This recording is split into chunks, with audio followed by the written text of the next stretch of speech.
சொந்த பேத்தின்னு கூட பார்க்காம இவகிட்ட தப்பா நடந்துக்கு பார்த்தாரு சார். நீங்க பாத்தீங்களா? பாப்பாவே சொன்னா சார். அவளையே கேளுங்க சார், சொல்லுவா. உன் பேர் என்னம்மா? ஸ்வீட்டி. நீ எந்த கிளாஸ் படிக்கிற? 6th B. படிக்கிறேன் சார்.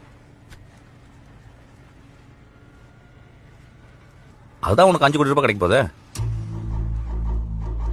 சரி, அவனால 5 கோடி ரூபாய் கொடுக்க முடியுமா? நாங்க இருக்கிறதே அவருக்கு வீடுதான் சார், அதே 3 கோடி ரூபாய் போகும். அது மட்டும் இல்ல சார், அவர் சொந்த ஊர்ல ஒரு வீடு 10 ஏக்கர் நிலமும் இருக்கு. காம்ப்ளெக்ஸ் வாடகை மாசம் 5 லட்சம் வரும் சார். ஏமா இவ்வளவு டீடைல்ஸ் பேசுறியே, உன் பொண்ணு எந்த கிளாஸ் படிக்கிறான்னு உனக்கு தெரியாதா? டங்கு ஸ்லிப் ஆயிட்டு சார். ஸ்லிப்பு. சரி, அவர்கிட்ட 5 கோடி வாங்கி கொடுத்தா நீ கேஸை வாபஸ் வாங்கிக்கிறியா? வேற வழி இல்லையே சார். வயசான கிழவனை தூக்கி ஜெயில போட்ட பாவம் எங்களுக்கு எதுக்கு சார்? ரொம்ப கிருஷ்ணமா உனக்கு.